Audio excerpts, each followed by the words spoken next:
Couple अगर कहीं जाते हैं, होटल रूम लेकर रहते हैं और वहाँ पर अगर पुलिस आ जाती है तो ऐसे सिनारियो में उनके क्या राइट्स है और पुलिस के क्या राइट्स होते हैं? Is a very good actually आपका क्वेश्चन है ना। पुलिस में आप मतलब ये लेवल पे अभी आ जाते हैं, एसपी के लेवल पे आ जाते हैं, तो ऐसा कहा जाता है कि पॉलिटिकल प्रेशर जो है वो भी बिल्डअप होता है।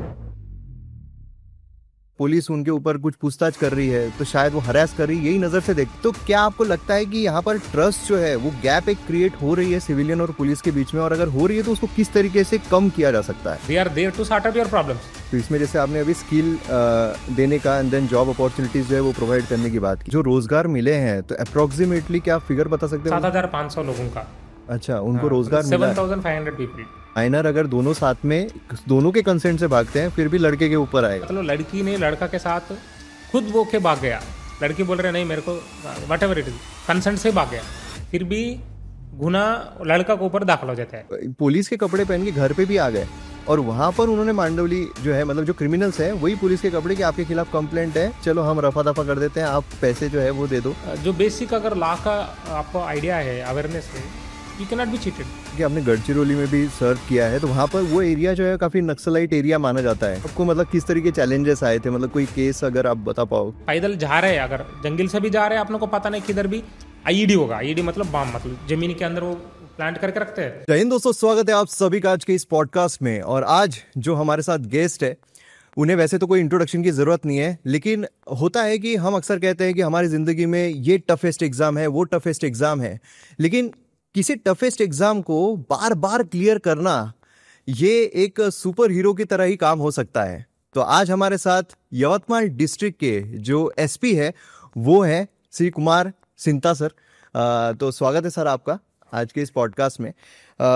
वैसे तो सर ने रिक्वेस्ट की थी कि हम मराठी में करते हैं क्योंकि हम महाराष्ट्र के यवतमाल डिस्ट्रिक्ट में है, लेकिन जैसे आप सभी को पता है कि अपना जो चैनल है वो हिंदी में है, तो इसलिए मैंने सर से रिक्वेस्ट की कि सर प्लीज़ हम हिंदी में करें क्या, तो सर मान गए। तो हम हिंदी में इस पॉडकास्ट को कंडक्ट करेंगे सर। तो सर सबसे पहले तो जो मेरा सवाल है वो आपकी लाइफ की जर्नी से रिलेटेड है, जैसे कि आपने काफ़ी ऑड्स में जाकर आपकी लाइफ में काफ़ी कुछ अचीव किया है, काफ़ी एग्जाम्स क्लियर किए हैं। थोड़ा आपकी जर्नी के बारे में अगर आप बता पाए तो काफ़ी अच्छा होगा sir. Okay, I am originally from Telangana state. तो करीमनगर करके एक डिस्ट्रिक्ट है तेलंगाना राज्य में, वहाँ का हूँ मैं। वहाँ पे उजराबाद करके एक छोटा सा टाउन है। तो मेरा पूरा टिल 12th क्लास मेरा वहाँ पे ही हो गया। उसके बाद मैंने ग्रेजुएशन के लिए इंजीनियरिंग किया, वो हैदराबाद में श्रीनिधि इंजीनियरिंग कॉलेज करके एक प्राइवेट इंजीनियरिंग इंस्टीट्यूट है, वहाँ से किया। उसके बाद फिर मेरा दिमाग में ये था कि जनरल हैदराबाद का लोग ये वो आदत है कि हैदराबाद से सीधा अमेरिका चले जाओ, फिर MS करो, फिर वो जनरली वो एक है। तो मेरा एक फ्रेंड का एक फादर ने सजेशन किया कि भाई तुम लोग सब लोग यही कर रहे, आप लोग थोड़ा अलग क्यों नहीं सोचता है करके हमको बताया। तब मैंने सोचा ठीक है, हम मतलब एक मेरा 4 लोग थे, हम चारों ने डिसाइड करके UPSC करेंगे करके प्रिपरेशन किया। तो वैसा हमारा प्रिपरेशन वाला जर्नी चालू हुआ था। तो करते करते फिर बीच में UPSC तो आपको पता है मतलब it is very tough, definitely competition भी वैसा ही रहता है। बीच में हमने एक प्लान B करके, एक तो कुछ तो अपना होना है, मतलब अगर सिलेक्शन नहीं हुआ अपन क्या करेंगे करके, तो प्लान B में बाकी एग्ज़ाम्स भी लिखते थे, अदर गवर्नमेंट एग्ज़ाम्स का साथ साथ प्रिपरेशन भी करते थे। उसमें मेरा 2-4 जॉब का सिलेक्शन हुआ, but I joined as a central excise करके है, अभी GST बोलते, उसमें इंस्पेक्टर करके काम करते करते फिर मैंने एग्ज़ाम लिखता था। उसमें मेरा पहले 2015 का एग्ज़ाम में UPSC में, फिर IRS का सिलेक्शन हुआ, फिर तुरंत मैंने एग्ज़ाम दिया, फिर 2016 एग्ज़ाम में मेरा IPS का सिलेक्शन हुआ, महाराष्ट्र के कैडर अलॉट हुआ है। अमेजिंग। तो मतलब आपने भी ऐसा प्लान भी जो है वो रखा था कि अगर UPSC ना हो तो प्लान भी जो है वो रह सकता है। Okay, great. सर जैसे आपने जो आपका करियर रहा है UPSC क्लियर होने के बाद, तो आपने कहाँ कहाँ पर पोस्टिंग जो है आपकी हुई है महाराष्ट्र में? पहले हमारा 2 साल का ट्रेनिंग रहता है हैदराबाद में, नेशनल पुलिस एकेडमी है। तो वो ट्रेनिंग करने के बाद फिर मैंने मेरा पहला ट्रेनिंग का दरम्यान भी हमारा DPT करके रहते, मतलब डिस्ट्रिक्ट पुलिस ट्रेनिंग करके रहते। उसमें ऑलमोस्ट एक 8 महीने में अमरावती में ही था, दामनगांव करके एक पुलिस स्टेशन है, वहाँ पे इंचार्ज भी किया 3 महीने। उस टाइम में कोविड था, कोविड के टाइम में मैं दामनगांव पुलिस स्टेशन का इंचार्ज था। तो जैसा DPT हो गया फिर हमारा फेज़ 2 हो गया, मतलब 2 साल का पूरा ट्रेनिंग फेज़ 2 से ख़त्म होता है हैदराबाद से। वो होने के बाद मेरा फर्स्ट पोस्टिंग तो जलगांव सिटी सब डिवीजन का मैं इंचार्ज था एज ए SDPO बोलते, तो हमारा IPS के लिए ASP बोलते, असिस्टेंट SP करके। वहाँ पे मैं 2020 से लेकर 22 तक था। फिर वहाँ से मैं गढ़चिरौली गया। गढ़चिरौली में एज एडिशनल SP 2 साल किया, 2022 से लेकर 2024 तक, ऑलमोस्ट 2024 अगस्त तक मैं उधर ही था। फिर 2024 अगस्त में I have come as SP Yavatmal. This में 3rd posting if you see, Jalgaon, Gadchiroli and Yavatmal. Sir जैसे आपने कहा कि आपने गढ़चिरौली में भी सर्व किया है, तो वहाँ पर वो एरिया जो है काफ़ी नक्सलाइट एरिया माना जाता है गढ़चिरौली का, तो वहाँ पर आपको मतलब किस तरीके के चैलेंजेस आए थे, मतलब कोई केस अगर आप बता पाओ किस तरह के चैलेंजेस थे? गढ़चिरौली सिर्फ कम्प्लीटली ये चैलेंजिंग वाला डिस्ट्रिक्ट ही है। हम खुद भी इच्छुक से ही गया गढ़चिरौली को। हम बहुत सारा अभियान करते थे, मतलब खुद, ऐसा नहीं है कि हम ऑफिस में बैठ के उनको बोलते थे जाओ, ऐसा नहीं है। गढ़चिरौली का पैटर्न ऐसा है, खुद एडिशनल SP जाते हैं, तो मैं खुद जाते थे, मतलब बहुत सारा जंगल पहाड़ी सब घूम के आया हमने। जहाँ मतलब हमको लोकेशन के हिसाब से, मतलब अगर नक्सल का लोकेशन है, हम खुद वहाँ पे पुलिस पार्टीज अपना रहते, C60 पार्टीज के साथ हम जाते थे, कार्रवाई करते थे। एंड इट इज़ चैलेंजिंग बहुत, इसलिए है अपनों को पता भी नहीं है किधर IED लगाए हुए हैं। नक्सल का क्या है, अपना ये पूरा जिला को अपनों को प्रोटेक्शन करना जिम्मेदारी अपना ही है। उनको क्या है, ऐसे ही आके कभी रात में अगर किधर उधर चोरी चुप के 1-2 लोग भी आके फायरिंग करके जाओ और कुछ एक बम प्लांट करके जाओ, उनका काम आसान है, कुछ तो प्लांट करके जाना है। बट अपनों को कैसा है, 100% we have to be ensure that एक भी कैजुअलिटी नहीं हुआ, एक भी इंजरी नहीं हुआ। और नक्सल का जो भी इधर उधर बम लगाया होगा वो अपनों को पूरा डिफ्यूज़ करना है। तो वो बहुत चैलेंज है। मतलब अपन ऐसा नहीं है कि पैदल जा रहे हैं, अगर जंगल से भी जा रहे हैं, अपनों को पता नहीं किधर भी IED होगा। IED मतलब बम, मतलब ज़मीन के अंदर वो प्लांट करके रखते हैं। अगर कभी कभी उसके ऊपर तुम्हारा पैर लग गया और कुछ वायर को लग गया, फिर ऑटोमेटिकली वो ब्लास्ट हो जाते हैं। So in a that was very challenging, very risky, very danger भी थे। लेकिन बाय टचवुड पिछले मतलब जब तक मैं था, it was very good only. पिछले 3-4 साल से अपना पुलिस वाजी ने is always in a dominant position, Naxal पूरा बैकफुट में गए थे। अमेजिंग। सर जैसे हम अक्सर कहते हैं कि पुलिस और जो सिविलियंस है उनमें एक ट्रस्ट ज़रूर रहना चाहिए, लेकिन कई बार ऐसा होता है कि सिविलियंस को मन में ऐसा आता है कि शायद अगर कुछ उन्होंने कोई भी क्राइम वगैरह कर दिया या फिर कुछ उनकी गलती हो गई, अगर पुलिस उनके ऊपर कुछ पूछताछ कर रही है तो शायद वो हरास कर रही है, यही नज़र से देखते हैं। अगर नॉर्मली भी पुलिस अच्छे से पूछताछ भी कर रही है, फिर भी उनके माइंड में ऐसा रहता है कि कहीं ये हरास तो नहीं कर रही है। तो क्या आपको लगता है कि यहाँ पर ट्रस्ट जो है वो गैप एक क्रिएट हो रही है सिविलियन और पुलिस के बीच में, और अगर हो रही है तो उसको किस तरीके से कम किया जा सकता है? आपने बहुत अच्छा सवाल पूछा है। तो बेसिकली पब्लिक और पुलिस का अपन देख लिया, तो आपने पहले बताया कि पुलिस और पब्लिक का कब इंटरेक्शन होता है, 2-4 जगह में होता है जनरली। कुछ क्राइम हो गया, इधर फिरियादी पार्टी और आरोपी पार्टी। जनरली फिरियादी पार्टी तुरंत पुलिस में पहुंच जाते हैं, सर मेरा ऐसा मेरे ऊपर अन्याय हो गया, मेरे को अटैक किया है, नहीं तो मेरे को फाइनेंशियल लॉस हो गया है, साइबर क्राइम हो गया, जो भी है। जो affected party generally will come to police station, एक है। दूसरा, कभी लॉ एंड ऑर्डर में दोनों अगर कुछ झगड़ा बिगड़ा हो रहे थे, कुछ वो होगा। तीसरा, जनरली फेस्टिवल का सीजन में बड़ा अगर कुछ चल रहे हैं, बंदोबस्त चल रहे हैं, उस टाइम में मतलब गणपति बंदोबस्त होगा, दुर्गा बंदोबस्त होगा, रामनवमी होगा, ऐसा सिचुएशन में जनरली पुलिस के साथ संपर्क होने का ज़्यादा चांसेस है। बट अपन देख लिया तो ज़्यादा से ज़्यादा अपना जो पहले क्राइटेरिया, जब क्राइम हुआ तभी आता है। तो मैंने सोचा, जब मतलब अपन एक ऑपरेशन प्रस्थान करके कम्युनिटी पुलिसिंग इनिशिएशन किया, पब्लिक और पुलिस का जो संवाद है इंक्रीज कैसा करना है, अपने आप कैसा होना है। मतलब ऐसा नहीं कि police is just like a big brother, elder brother to you, we are there to sort out your problems. तो पब्लिक को पता है, अपन बहुत सारे लोगों को मदद करते हैं, लेकिन लगता है कि पुलिस ऐसा नहीं है। मतलब जो एक फिल्मी स्टाइल ओपिनियन होगा, इधर मतलब फिल्म्स में इधर पूरा नेगेटिव में दिखा जाता है और पूरा पॉजिटिवली दिखा जाता है as a super hero type, वो नहीं है। Real policing is actually different. We solve lot of problems, we help lot of problems. कभी कभी जिसको मदद मिल गया उनको ही पता चलता है, बाकी लोगों को तो पता ही नहीं चलता है। और ये भी है कि गैप तो है, क्योंकि विलेज में जो लोग हैं वो जनरली, अभी मेरे पास कब जब लोग आता है, सर मेरा लड़का का वजह से पहले बार मेरे को पुलिस स्टेशन आना पड़ा, पहले बार मेरे को SP ऑफिस आना पड़ा। मैं पूछता हूँ, भाई अगर SP ऑफिस आएंगे तो क्या प्रॉब्लम है, अगर पुलिस स्टेशन गए तो क्या प्रॉब्लम है, मतलब क्यों नेगेटिवली सोच रहे हैं आप? एक प्रॉब्लम आ गया, आप हार रहे बस। तो मतलब पुलिस स्टेशन जाना और SP ऑफिस आना, it's not a crime, it's not ए मतलब आप कुछ क्राइम किया है इसलिए आ रहे हैं, ऐसा भी नहीं है। नॉर्मली भी आ सकता है, कुछ आप बता सकते हैं, इन्फॉर्मेशन शेयर कर सकते हैं, इंटेलिजेंस दे सकते हैं, सर हमारे गांव में ये चालू है, सर आप थोड़ा नज़र देख लीजिए, अरे हमारा गांव में ये कुछ तो हो सकता है, पहले ही आप लोगों को इन्फॉर्मेशन भी दे सकता है। तो वो गैप अपन कम करने के लिए हमने कम्युनिटी पुलिसिंग करना दरम्यान ऑपरेशन प्रस्थान करके चालू किया था। ऑपरेशन प्रस्थान जो है, ये जैसा कि हमने थोड़ा डिस्कस किया था ऑपरेशन प्रस्थान के बारे में, तो काफ़ी दिलचस्प आइडिया। मतलब एक्चुअल में मैं ऑडियंस को भी बता दूं कि ये पॉडकास्ट मराठी में भी मैं ले सकता था, मगर हिंदी में लेने का मेरा जो मेन मोटिव था ये था कि जो सर ने शुरू किया, जैसे हम सोशल मीडिया पे सर देखते हैं कि power of N IPS officer, power, उसमें नॉर्मली रील जो है वो सैल्यूट कर रहे हैं, गाड़ी में बैठ रहे हैं, ये अक्सर दिखाए जाते हैं मोटिवेट करने के लिए। लेकिन एक्चुअल में अगर power of N IPS officer देखना है तो सर ने जो ऑपरेशन प्रस्थान शुरू किया है, एक्चुअल में मतलब मैं सुनने के बाद मेरा माइंड शॉक हो गया था कि इतना इनिशिएटिव जो है, इतना अच्छा इनिशिएटिव जो आपने लिया है जिससे कि सारी चीज़ें सॉल्व हो सकती है जो भी प्रॉब्लम्स चल रहे हैं। तो सर उसके बारे में थोड़ा आप डिटेल में बताइए। ओके, हम ऑपरेशन प्रस्थान के अंतर्गत अभी तक 4 इनिशिएटिव लिया है। तो पहले इनिशिएटिव मैंने एक गढ़चिरौली में हम करते थे स्किल डेवलपमेंट वाला, पहले वहाँ पे ऑलरेडी चलते थे, हम भी कंटिन्यू किया, अब नेक्स्ट लेवल में लेके गया।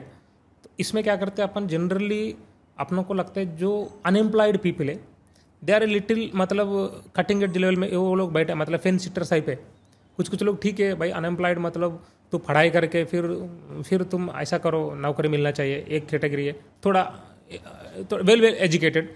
दूसरा कैटेगरी है इधर इधर रहता है कि भाई नौकरी नहीं मिल रहे, क्या करना है अभी, इधर उधर थोड़ा क्राइम के साथ अट्रैक्ट होने के चांसेस है। सब लोग नहीं है, देर आर चांसेस, मतलब जो criminals they can attract them और उनको मोटिवेट करके कुछ तो कर सकते हो। आपने सोचा कि भाई ऐसा लोगों को टारगेट करो, उनको थोड़ा बहुत एम्प्लॉयमेंट मिलना चाहिए। तो गढ़चिरौली तो रेडिकलाइज हो सकते हैं, जो क्राइम की तरफ बढ़ सकता है यार, डाइवर्ट हो सकता है। क्राइम कैन बी, मतलब it's not need not be murder anything, it can be any crime, financial crime होगा, साइबर क्राइम होगा, एनीथिंग जो it is a criminal activity to be frank actually. तो क्रिमिनल एक्टिविटी की तरफ नहीं जाना है, उनको एक राइट डायरेक्शन में लेके जाना भी मेरे को लगा as a elder brother police का भी जिम्मेदारी करके मेरे को लगा। जो गढ़चिरौली में हमने क्या किया, वो ट्राइबल बच्चों को करते थे। वो ट्राइबल वो बहुत इंटीरियर में रहते हैं, उनको बहुत सारा बाहर का जगह पता ही नहीं है। नागपुर भी कैसा है बहुत सारे लोगों को पता नहीं, जो पूरा मतलब गढ़चिरौली से भी 4-5 घंटे के दूर अंदर, मतलब फॉरेस्ट में there are small village are there. तो उन बच्चों को हम सिलेक्शन करके स्किल डेवलपमेंट देके फिर उनको एम्प्लॉयमेंट दिलवाते थे।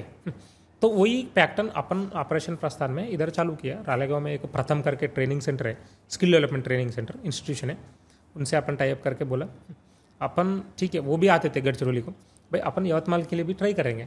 इनिशियली मेरे को भी डाउटफुल था सक्सेस होगा कि नहीं। कुछ बच्चों को सिलेक्शन कर दिया, खूब मैंने इधर भी बुला के मोटिवेशन कर दिया। हमने आई थिंक 3 बैचेस भेजा था। तो वो उसमें बहुत सारा पॉजिटिव आया मेरे को कि मतलब ये ट्रेनिंग में स्किल डेवलपमेंट में जनरली अपन होटल मैनेजमेंट का, 2 व्हीलर मैकेनिक, 4 व्हीलर मैकेनिक, मतलब रिपेयरिंग टाइप ऐसा, और there are many courses like that. तो ये कोर्सेस में उनको ट्रेनिंग दिलाया जाता है और उनको अपने आप वही लोग रिक्रूट भी कर लेते हैं, मतलब वो उनका जिम्मेदारी है। इट्स गुड, अच्छे तरीके से चल रहे। उससे बहुत मेरे को पॉजिटिव ये आया, रिव्यूज़ आया। देन हमने सोचा ठीक है ये साथ साथ तो चलना ही चाहिए, बट उसके साथ भी उसके अलावा अपन लॉन्ग टर्म, मतलब ज़्यादा लोगों को एट ए टाइम एम्प्लॉयमेंट देने के लिए अपन क्या कर सकते हैं करके in the month of February हमने एक बड़ा रोज़गार मेला लिया था, मतलब जॉब फेयर टाइप। उसमें हैदराबाद का कंपनीज़ को कुछ लोगों को बुलाया। बेसिकली अभी मेरा ऑब्जर्वेशन ऐसा है, अभी सिक्योरिटी फील्ड में there is a lot of vacancy.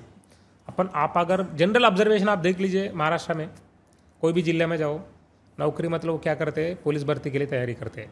कुछ नहीं, सुबह उठो फिर दौड़ो, यही लोग ज़्यादा लोग रहते हैं। बट वैकेंसी कितना है, वैकेंसी तो अभी सब यवतमाल में होगा कुछ तो 100-150 होगा, बट बच्चा कितना है, हज़ारों लोग तैयारी कर रहे हैं।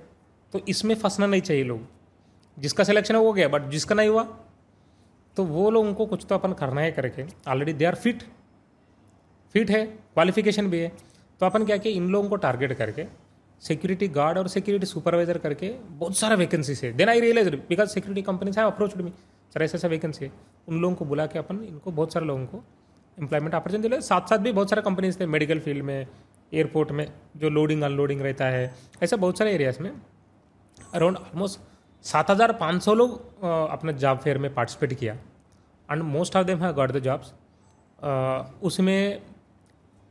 उसमें भी इसका भी एक फ़ायदा है, मैं आपको बताता हूँ। फिर अगेन अपने को लग रहा है कि पुलिस हमारे साथ है, हमारे के लिए है, तो मुख्य उद्देश्य यही है कि वो तुम भाई मैं आपको आई एम गिविंग यू एक प्लेटफॉर्म, आप यूज़ करते कि नहीं आपका जिम्मेदारी है। तो बहुत सारे बच्चों का से दे फील वेरी हैप्पी। बहुत सारे लोग ज्वाइन भी किया, कुछ लोग ज्वाइन किया, फिर बाद में मैं अभी फॉलोअप ले लेता हूँ क्या हुआ है करके। लेकिन it send a very strong and good message. शुरुआत में तो जॉब फेयर का अपन सिर्फ यवतमाल शहर का ही प्लान किया, बट जब ये सक्सेस हो गया then we took it in taluka level also. Amazing. तो इसमें मतलब जो रोजगार मिले हैं तो अप्रोक्सीमेटली क्या फिगर बता सकते हो? 7,500 लोगों का। अच्छा, उनको रोजगार मिला है। 7,500 पीपल। ग्रेट। तो जैसे आपने कहा कि इसमें आपने 4 डिवीजन किए हैं, ये जो आपने ऑपरेशन चलाया है, तो इसमें जैसे आपने अभी स्किल देने का एंड देन जॉब अपॉर्चुनिटीज जो है वो प्रोवाइड करने की बात की, देन उसके बाद सेकंड जो इसका फेज है स्किल डेवलपमेंट वाला अलग है, उसको स्किल डेवलपमेंट करके एम्प्लॉयमेंट। दूसरा अपना जॉब फेयर में डायरेक्टली एम्प्लॉयमेंट मतलब डायरेक्टली वो आएगा, कंपनी आ गया, सिलेक्शन कर दिया, फिर लेके गया, मतलब अगर जिसको उधर ही अपॉर्चुनिटी दिया। स्किल डेवलपमेंट उसमें नहीं है, उसका कोर्स फिर नहीं, डायरेक्टली तुम जॉब में ज्वाइन करना है। तो जैसे अक्सर ऐसे होता है कि जो गवर्नमेंट है उन्होंने ही जॉब क्रिएट करना चाहिए, तो काफ़ी लोग जो है वो उसी पर निर्भर रहते हैं, लेकिन यहाँ पर power of N IPS officer ये भी है कि वो भी एम्प्लॉयमेंट जनरेशन कर सकते हैं। सी बेसिकली एम्प्लॉयमेंट वैकेंसीज है, इट्स नॉट दैट अपन ये आईपीएस ऐसा कुछ नहीं है, वहाँ पे वैकेंसी से वी आर लाइक एक लाइजनिंग कर रहे हैं, एक बीच में अपन एक प्लेटफॉर्म प्रोवाइड कर रहे हैं दोनों का बीच में, कि पुलिस का अपना सेटअप है हर जगह में है। We have 31 police station in our district. इनको अगर भाई मेरा पुलिस स्टेशन का हद्दी में 100 लोग बेरोजगार है, अगर मैं 100 लोगों को नौकरी दिलवा रहा हूँ, it is sending a different message in the society also, उन लोगों को भी अच्छा लगेगा, तो उसी के लिए अपने करवाया। और जो तीसरा है आप जो बता रहे हैं 4 में, तीसरा है अपन ये जनवरी में कंडक्शन किया, गेम्स कंडक्ट किया, मतलब क्रीड़ा महोत्सव टाइप कंडक्शन किया।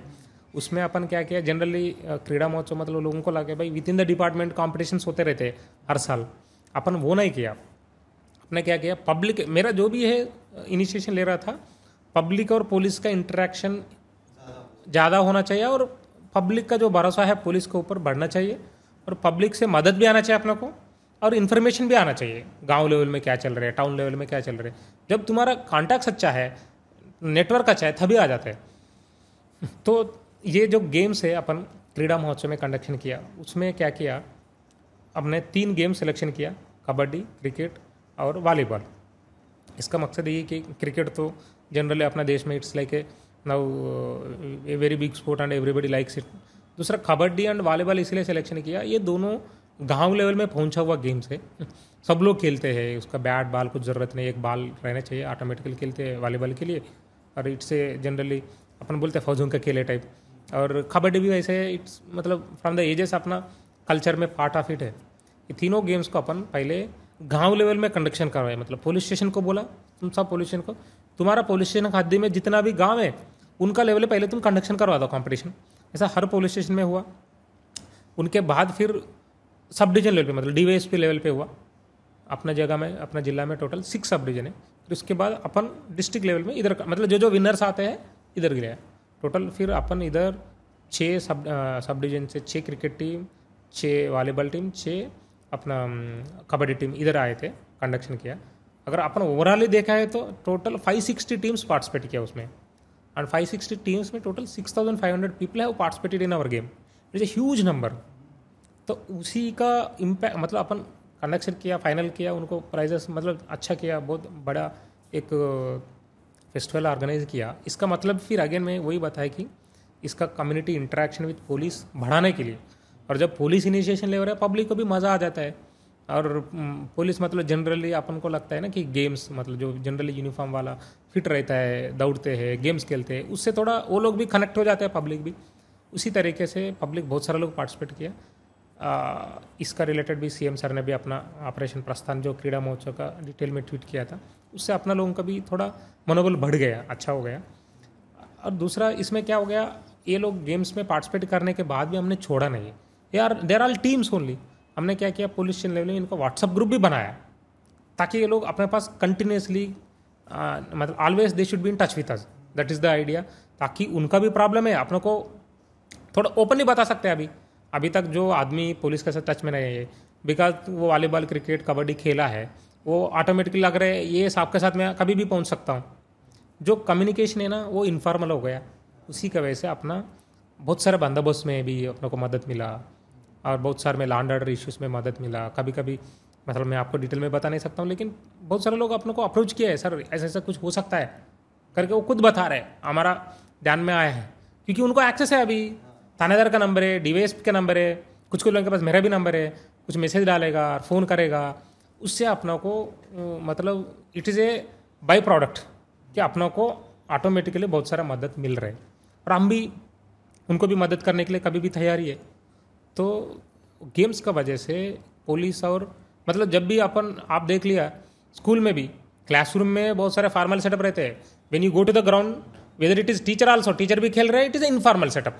सो गेम्स का वो क्या होता है, इनफॉर्मल सेटअप आ जाता है। उसी का वजह से पुलिस और पब्लिक के बीच में जो इनफॉर्मल रिलेशन बढ़ गया, और उससे बहुत सारे अपनों को फ्रूट्स मिला था। मतलब ट्रस्ट भी डेवलप होता है, लॉ एंड ऑर्डर में सहायता भी मिल जाती है। सहायता मिलता है, और ये लोग सब लोग अपनों को एज ए पुलिस मित्र करके भी काम कर रहे हैं। मतलब सर आज के टाइम पर हम देखते हैं कि जो वुमेन सेफ्टी है ये बहुत इम्पोर्टेंट है, क्योंकि जो क्राइम्स हो रहे हैं विमेन के अगेंस्ट में, तो ऐसे समय पर विमेन सेफ्टी के लिए पुलिस के द्वारा क्या किया जा रहा है? मतलब आपके द्वारा कौन कौन से इनिशिएटिव्स लिए जा रहे हैं? सी वुमन रिलेटेड अपने का बात किया तो जनरली अपन सब लोग बड़े बड़े बात तो करते हैं, ठीक है, बट अपन जनरली अपन अगर मैंने थोड़ा क्राइम एनालिसिस किया क्राइम अगेंस्ट वुमन में, crime against woman and children, उसमें ज़्यादा से ज़्यादा क्राइम, ठीक है, मतलब पुलिसिंग लैंग्वेज में एक सेक्सुअल हैरेसमेंट रहता है और रेप का ऑफेंसेस दाखिल होता है। उसके अलावा जो 18 साल का नीचे और 18 साल का ऊपर दोनों, अगर कभी कभी लव मैटर की वजह से वो लोग मतलब एलोपिंग हो जाते हैं, फिर लगना शादी करते हैं, फिर वापस आ जाते हैं, फिर वो कभी कभी गुनाह दाखिल होते हैं। ये मतलब these are all the general cases, sexual harassment, rape and then eloping cases, this are very frequent cases in our district. मैंने ऑब्जर्व किया। उसको रुकने के लिए और उसमें एक चेंजेस लाने के लिए अपन क्या कर सकते हैं करके विचार किया। सेम ऑपरेशन प्रस्थान के अंतर्गत अभी भी चल रहे वो, हमने एक छोटा सा कोर्स डिज़ाइन किया, 2 दिन का कोर्स डिज़ाइन किया कि उसमें सभी वुमेन को जितना भी मतलब लड़की अपने 15 साल का ऊपर का लिया, ताकि वो आफ्टर 10th वाला 15 साल से 30 साल ऐसा एक क्राइटेरिया रखा। सभी वुमेन को अपन थोड़ा कराटे प्रशिक्षण दे देंगे लगा, और उसमें मतलब सुबह और शाम पे 2 दिन अपन लेके आया, इधर 200 लड़की को लेके आ रहे अपना मुख्यालय में रख के, फिर इनको सुबह 2 घंटा, शाम पे 2 घंटा, मतलब 6 से 8 बजे, फिर शाम पे 6 से 8 बजे कराटे प्रशिक्षण लिया। मतलब उसमें सेल्फ डिफेंस वाला, मैं खुद बोला भाई किसी ने मेरे को अटैक किया है, अब मेरे को कैसा, मैं तुरंत मैं ये कर सकता हूँ, कोई मेरा हाथ पकड़ लिया, कमर पकड़ लिया, ये वाला नेक पकड़ लिया, कोई पीछे से बाल पकड़ लिया, उसको कैसा तुम पहले बचा सकते हैं। अगर कोई तुमको अचानक आ गया, कोई लड़की को कोई आके अगर तुरंत बाल पकड़ लिया, मतलब ईव टीजिंग केसेस में, तो वो शॉक में चले जाते हैं इन जनरली। आप भी होगा, कोई आपको ऐसा मारने के लिए 2 आ गया, लोग शॉक में चले जाते हैं, तो कौन है यही देख ये हो जाता है। तो अपन क्या किया भाई, शॉक में नहीं जाना चाहिए। पहले तुम अगर कोई तुम्हारा बॉल पकड़ लिया और ये नेक पकड़ लिया, तुमको कैसा छुड़ा सकते हैं उनसे, हाउ डू यू, पहले ये निकाल के फिर तुम्हें किक मार के तुम उधर से सेफ जगह में भाग सकते हैं। It is very simple. वो अपना को हमको पुलिस ट्रेनिंग में सिखाया हैदराबाद में, क्राउ मार्ग करके कोर्स है। उसी कोर्स को मैंने थोड़ा इधर का एक लोकल का टीम है उनको पकड़ के मैंने बोला मेरे को ऐसे चाहिए। उन्होंने बहुत सुंदर सा कोर्स डिज़ाइन किया। फिर वो कोर्स अपन 2 दिन चलाया, मतलब सुबह शाम पे उनको कराटे वाला, सेल्फ डिफेंस वाला। दूसरा अपन दिन में क्या कर रहे थे भाई, इन जनरल भी वुमेन को भी अभी आपको पता है साइबर क्राइम तो बढ़ गया, और अपने को नया क्रिमिनल लॉस भी आए थे, तो वो उसका क्या बोलते हैं अपन ट्रेनिंग, और वुमेन रिलेटेड भी लॉस है उसका भी ट्रेनिंग, ऐसा अपन क्लासरूम ट्रेनिंग भी दे रहे थे। हाँ, उसके अलावा अपन क्या कर रहे थे, इन लोगों को वुमेन रिलेटेड लॉस कितना स्ट्रिक्ट है। कभी कभी बच्चों को क्या लगता है मैं इंडिपेंडेंट हो गया, मतलब 15 साल के बाद अपने आप चलो लव मैटर को वैसे भाग गए, तो उसका थोड़ा एथिकल एंगल से, उसके वजह से तुमने भाग गए घर से, लेकिन पेरेंट्स कितना डिस्टर्ब हो रहा है वो हमको पता है, क्योंकि तुरंत पेरेंट आ जाता है मेरे पास, मतलब पुलिस स्टेशन में, फिर वो रोते रहते हैं। इन लोगों को पता नहीं ना वो एंगल, वो बाद में वो कॉन्सिक्वेंसेस है। तो उसी का भी अपन क्या कि एक अवेयरनेस और एक एथिकल और एक मोरलिटी एंगल में इन लोगों को पहले ही अपन बता रहे हैं, तुम कुछ करने से पहले विचार करो, तुम्हारा पेरेंट्स से बात करो, भाई से बात करो, जो भी होगा, तो ताकि एक उनमें भी एक मोरल प्रेशर आ जाता है कुछ करने से पहले। मैं पहले बताता हूँ, बहुत सारे बच्चे ऐसा है, उनको उनका अजम्पशन ऐसा है कि मेरा मम्मी डैडी ने मानेंगे नहीं, मैं जा रहा हूँ, तो ज़्यादा सोचेंगे नहीं ना, उनका मेच्योरिटी लेवल भी इतना नहीं है। तो ये भी अपन क्लासरूम ट्रेनिंग में कवर करिए।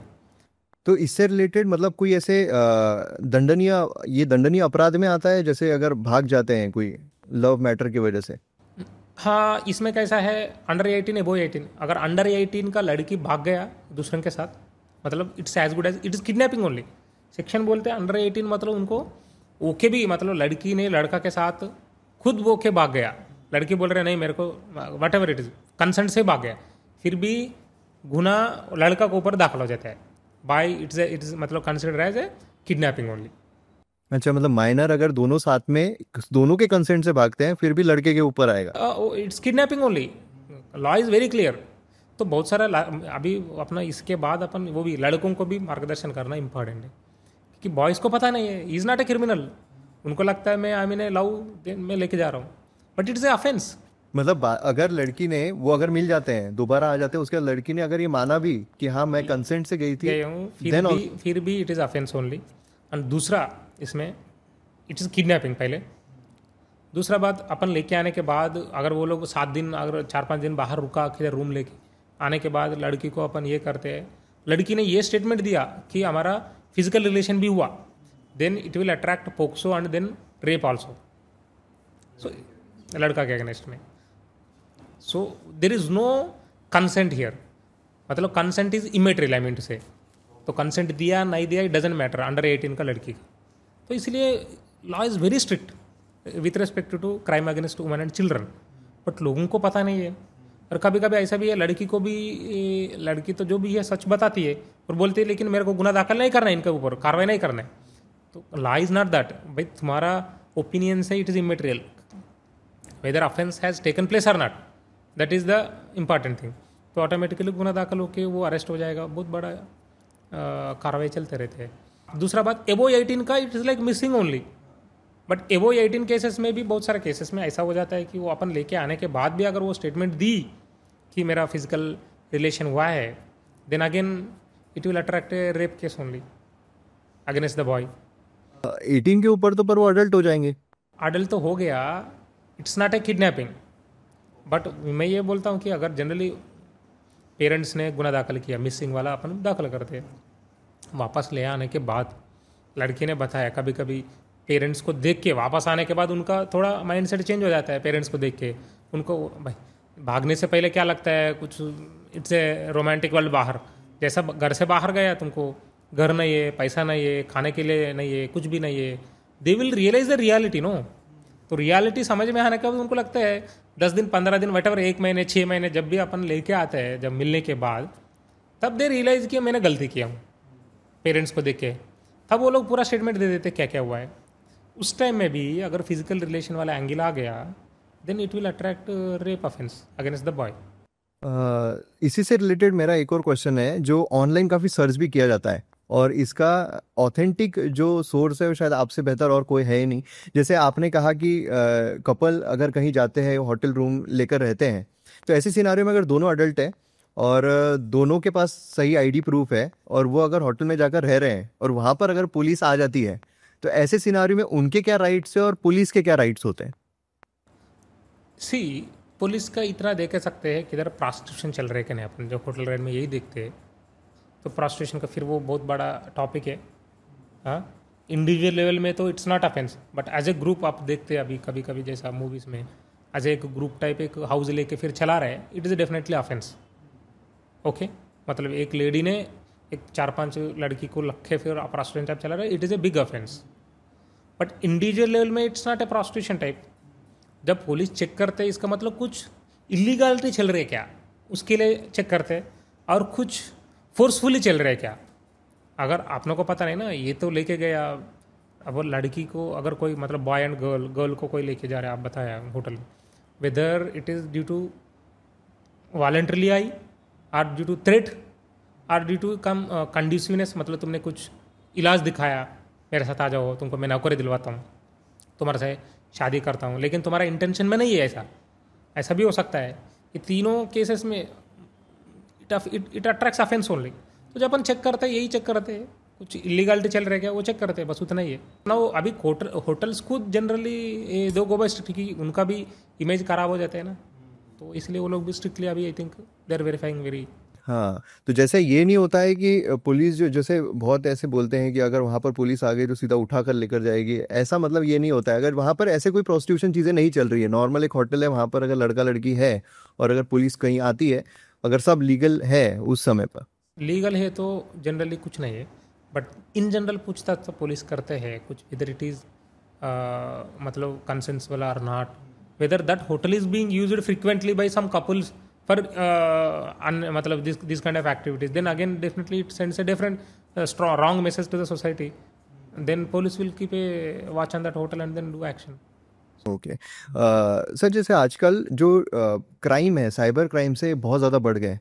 जैसे हमने देखा है डिजिटल अरेस्ट जो है वो भी काफ़ी ज़्यादा हो रहा था। इनफैक्ट मेरा जो बहुत अच्छा दोस्त है उसी को फ़ोन आया था और पूरा सेटअप जो है वो पुलिस का ही होता है। तो ऐसे समय पर काफ़ी लोग डर जाते हैं सबसे पहले, और वॉइस क्लोनिंग भी आजकल की जाती है कि आपके रिलेटिव्स जो है वो देखिए बात कर रहे हैं, ऐसे वैसे भी होता है। तो ऐसे समय पर क्या एक्शन लिया जाना चाहिए और किस तरीके से अवेयरनेस इसके बारे में स्प्रेड की जानी चाहिए? It's a very good actually आपका क्वेश्चन है ना, जो प्रेजेंट करंट वाला है। सी कभी भी पुलिस आपको फ़ोन करके आपको ये हो गया वो हो गया, आपको इतना पैसा दे दो तभी मैं छोड़ देता हूँ, कभी नहीं करेंगे। पुलिस कभी भी क्या करते हैं, पहले आपको बुलाते हैं पुलिस स्टेशन में, कब आपका खिलाफ एक कंप्लेंट आया है और एक अर्जा आया है, आप आके एक बार आपका जो भी कहना है कह लीजिए, स्टेटमेंट आपका भी ले लेते, फिर दोनों को सुनने के बाद अपने एक whether it is leading to offence और नॉट अपन डिसीजन में आ जाते हैं। तो पब्लिक को ये क्लियर होना चाहिए, पुलिस कभी भी आपको वीडियो कॉल और ऑडियो कॉल करके कि आपका खिलाफ कंप्लेंट आया है, आप मेरे को 5 लाख दे दो और 1 लाख 2 लाख दे दो, जो भी है आपका मैं छोड़ देता हूँ, वो कभी नहीं करेगा। It is very clear. अगर ये इतना मैं बताने के बाद अगर पब्लिक फिर वो रहे, मतलब यू आर सो गलिबल, मतलब आप इतना इनोसेंट भी नहीं रहना चाहिए। तुरंत आप एक जगह में तो रहता है, वो जगह का एक तो कंसर्न पुलिस स्टेशन तो होगा, मैं तो ये इतना तो बता सकता हूँ, किधर भी होगा दुनिया में। आप जाके सर ऐसा ऐसा मेरे को फ़ोन आया है, आप एक बार वेदर इट इज़ ट्रू और नॉट वेरीफाई करवा सकते हैं ना, सिंपल है। मतलब किसी पुलिस स्टेशन में जाके, किसी भी पुलिस स्टेशन में वो खुद वेरीफाई करेगा। ये नंबर तो आप ट्रू कॉलर में डाल रहे हो और वो खुद अपने पास तो सब ऑल ओवर महाराष्ट्र का सभी पुलिस स्टेशन का नंबर रहता है, अपना को वो रहता है टेलीफोन डायरेक्टरी टाइप, तो अपना लोग तो वेरीफाई करेंगे ना कहाँ से आया क्या आया। अगर दूसरा स्टेट का भी है तो वेरीफाई कर सकते हैं, लेकिन इट इज़ ये होंगे ही नहीं। मैं बोल रहा हूँ इधर पुलिस आपको फ़ोन करके स्टेटमेंट के लिए बुलाएगा, आप पुलिस स्टेशन में आ जाइए, आपके खिलाफ कंप्लेंट आया है ऐसे सर, और पुलिस खुद पहुंचाएगा आपके पास। ये दोनों ही क्राइटेरिया। ये बीच में आपको फ़ोन में करके मेरे को ये करो वो करो कभी नहीं हो। तो it is they are very criminals only जो भी ये कर रहे। तो क्रिमिनल का काम यही है ना, जो आपका इनोसेंस को पकड़ के वो ही wanted to earn money out of your innocence. तो मैं सभी अपना नागरिक को ये मेरा विनंती है कि ये चीज़ में कभी भी नहीं पड़ना है आपको, कि पुलिस ऐसा कभी नहीं करेगा, कोई भी मतलब भारत में कभी भी नहीं करेगा, सिंपल। सर, और एक सेम सिचुएशन जो है वो भी एक आई थी सामने, 1-2 ऐसे केसेस जो है वो सुने थे मैंने कि पुलिस के कपड़े पहन के घर पे भी आ गए और वहां पर उन्होंने मांडवली जो है, मतलब जो क्रिमिनल्स है वही पुलिस के कपड़े कि आपके खिलाफ कंप्लेंट है, चलो हम रफा दफा कर देते हैं, आप पैसे जो है वो दे दो। तो ऐसी सिचुएशन में पहले अप्रोच करना चाहिए पुलिस स्टेशन में जाके। Exactly, simple. तो अगर पुलिस स्टेशन में वो लोग बोल रहे हैं चलो ना पुलिस स्टेशन चलो ना, तुम इसका आपका घर पे आया है, इसका मतलब ऐसा नहीं कि आपको अरेस्ट किया है। अपने हमने क्या गुनाह किया है, आप पुलिस स्टेशन लेकर जाके पूछताछ कर लीजिए, सिंपल। पुलिस स्टेशन तो फेक पुलिस स्टेशन तो नहीं रहेगा, पुलिस स्टेशन तो पुलिस स्टेशन है, आप बोल सकते हैं। और कायदे के अनुसार ऐसा है, अगर मेरे को मतलब अपना लोगों को हैदराबाद से कोई आरोपी को उठाना है, कोई क्राइम करके उधर भाग गया, देन व्हाट विल डू, अपन अपना टाइम हैदराबाद जाते हैं, उनको पकड़ लेते हैं, उनको लेके जो संबंधित पुलिस स्टेशन है हैदराबाद में जो नियरेस्ट, उधर जाके वो लोकल थानेदार को भी बताते हैं हम, ये आदमी को हमने ताबे में लिया, वहाँ पे अपन एंट्री भी करते हैं कंप्यूटर में, स्टेशनरी एंट्री बोलते हैं, फिर उधर से हम लेके आते हैं। मतलब कोई भी ऐसा नहीं है कि यूपी का पुलिस आके यवतमाल से एक आरोपी को उठा के लेके गया, इट विल नेवर हैपन। उनको आके अगर आरोपी को उठाया, पहले यवतमाल सिटी और अवधूतवाड़ी जो भी पुलिस स्टेशन में जाना है उनको, फिर वहाँ पे एंट्री करो, वहाँ पे लोकल थानेदार को बताओ, फिर लेके जाओ, ये प्रोसीजर है। तो मतलब जो भी अगर वो जो कर रहे हैं ना, इसलिए मैं बोल रहा हूँ आपको, अगर कोई बाहर से दिल्ली पुलिस आया, अगर कोई ने बता, they can not take directly, क्योंकि 24 तास के अंदर अगर वो प्रोड्यूस कर सकते हैं क्या कोर्ट के अंदर, वो देखना पड़ता है। तो कोई भी पुलिस पहले लोकल पुलिस स्टेशन को लेके जाएगा, सिंपल। तो आप पूछ लीजिए कौन सा जिला का पुलिस है, कौन सा पुलिस स्टेशन का पुलिस है, चलो अपन आ जाते हैं, चलेंगे ना, अपना हमने क्या कर्म किया, इतना ही सिंपल है। देखो criminals they are very clever. अपन थोड़ा वो पब्लिक को भी इतना तो समझ में आना चाहिए, एक जो बेसिक अगर लॉ का आपको आइडिया है, अवेयरनेस है, you can not be cheated. और यहाँ पे अवेयरनेस रहना, और जैसा कि आपने कहा था कि एक ट्रस्ट जो है वो भी रहना पुलिस पे बहुत ज़रूरी है। अभी अगर जैसे आपका भी रिलेशन जो है यवतमाल डिस्ट्रिक्ट के जो सिविलियंस है उनके साथ इतना अच्छा बना हुआ है, तो अगर ऐसा कोई उनके घर पे होता है तो वो आके पुलिस स्टेशन में आके हिचकिचाएंगे नहीं, डरेंगे नहीं। एग्जैक्टली ना। अभी आप देखो अपना गेम्स के दरमियान अपन 6500 लोगों के साथ संपर्क में आया, और ड्यू टू अपना ये वाला रोजगार मेला वैसे 7500 लोगों के साथ संपर्क है, मतलब 13-14 हज़ार ऐसे ही डायरेक्टली टच में आया पुलिस के साथ। इनको कभी भी डर नहीं लगेगा, मैं ये बोलता हूँ, कभी भी डर नहीं लगेगा पुलिस को अप्रोच करने के लिए। और वो उन खुद के लिए नहीं, खुद का फैमिली होगा, खुद का रिलेटिव्स होगा, खुद का फ्रेंड्स होगा, मतलब ऐसा वाला चीटिंग डेफिनेटली नहीं होगा। बट अपना जिला में अभी क्या करते हैं मैं बताता हूँ। ये वाला केसेस तो मेरे सामने ना आया। एक तो OTP अपने आप शेयर कर रहे थे लोग, अभी उसी केसेस से ज़्यादा पब्लिक ज़्यादा मतलब क्या बोलते हैं अपन, इसको ज़्यादा ये हो के, मतलब उनको ज़्यादा ये लोग खुद लगता है कि मेरे को ज़्यादा पैसा मिलना चाहिए, मतलब ग्रीडी होके, पब्लिक खुद ग्रीडी होके बोलते हैं। अगर किसी ने फ़ोन किया, आप 1 लाख जमा किया तो आपको 1.5 लाख मिलेगा, मतलब समझ गए ना।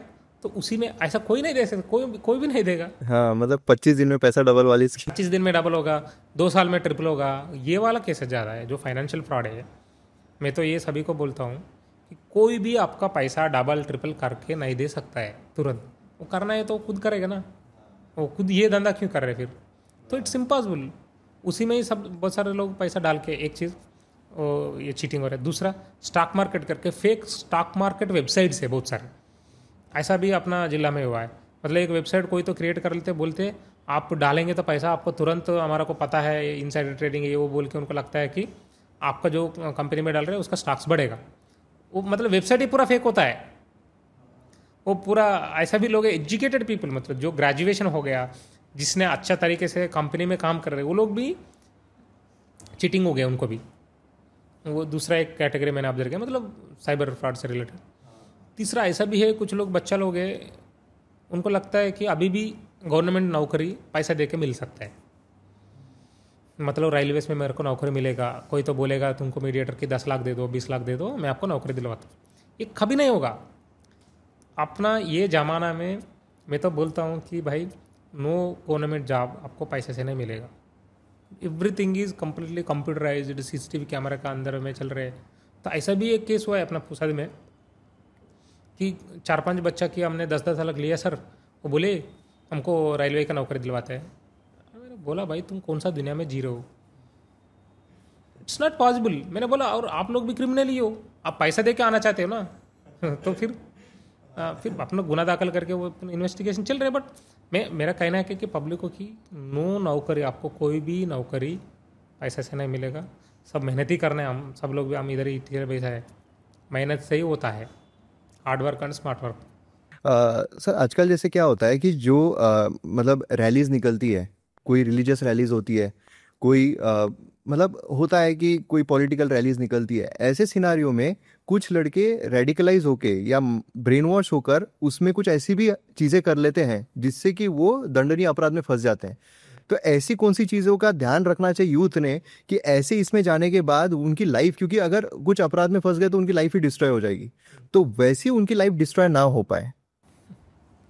देखो मैं हर जगह में ये बताता हूँ, जनरली शांतता कम्युनिटी मीटिंग में, स्कूल में गया, कॉलेज में गया, मैं तो बताता हूँ मेरा पर्सनल ओपिनियन है। मैं कभी जब स्कूल में था, कॉलेज में था, कभी भी मैंने ये ऐसा इसमें पार्टिसिपेट नहीं किया। मेरे को भक्ति में टेम्पल जाते हैं, मंदिर जाते हैं, अपन घर में पूजा करते हैं, एज ए स्टूडेंट मेरे को तो समझ में नहीं आता है क्यों रेडिकलाइज होने हैं। मैं तो बोलता हूँ think from your family angle, अपना ये सिंपल फंडा है मेरा।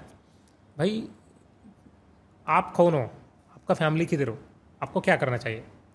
अगर ये सोच लीजिए ना, ऑटोमेटिकली पब्लिक को समझ में आ जाता है। मेरे को मेरा आई वडील ने, मेरा मेरा मम्मी पापा ने अपनों को बहुत मेहनत से पढ़ाई करवा रहे हैं। मेरे को अच्छा से पढ़ाई करना है, नौकरी करना है, थोड़ा ज़िंदगी में आगे बढ़ना है और फैमिली को थोड़ा आगे बढ़ा के लेके जाना है। अगर ये 4-5 चीज़ अपने दिमाग में कभी भी बैठा है ना, ये कभी कोई नहीं करेगा। रास्ता में जाके हंगामा दिंगामा करना, वट एवर, इधर इट इज़ पॉलिटिकल रैली होगा, रिलीजियस रैली होगा, देर आर, आप देखा है अपना शिव जयंती में, उसमें मतलब बहुत पीसफुली वो लोग, बच्चा लोग अपना स्किल्स को दिखाते हैं, वो ठीक है। मतलब डोल टाश जो भी है वो लोग पूरा प्रैक्टिस करके, वो अच्छी है, उनका स्किल तुम आप दिखा रहे। उसके अलावा आप जो बोल रहे रेडिकलाइज करवा के इधर उधर करवा रहे, इसका मतलब he is using you only, इतना तो पता होना चाहिए। अभी तो ज़माना, सभी के पास स्मार्ट मोबाइल है, सभी के पास दुनिया में क्या चल रहा है सभी को पता है। ऐसा नहीं है कि आपको पता नहीं है। सिंपल सोचना चाहिए, मेरा फैमिली, मैं हूँ, मेरा फैमिली है, पहले यही क्राइटेरिया है। मेरे को थोड़ा ज़िंदगी में आगे बढ़ना चाहिए, ये सोच लिया ना, automatically nobody can cheat you. Sir जैसे अभी जो जर्नी होती है ओवरऑल यूपीएससी क्लियर करने के बाद, तो जब पुलिस में आप मतलब ये लेवल पे अभी आ जाते हैं, एसपी के लेवल पे आ जाते हैं, तो ऐसा कहा जाता है कि पॉलिटिकल प्रेशर जो है वो भी बिल्डअप होता है। तो क्या आपने पॉलिटिकल प्रेशर फील किया या फिर नहीं होता है इतना पॉलिटिकल? सी पॉलिटिकल प्रेशर मतलब see it is A part and part of life. Political pressure भी नहीं बनाता हूँ मैं, नहीं बोलना चाहिए शायद।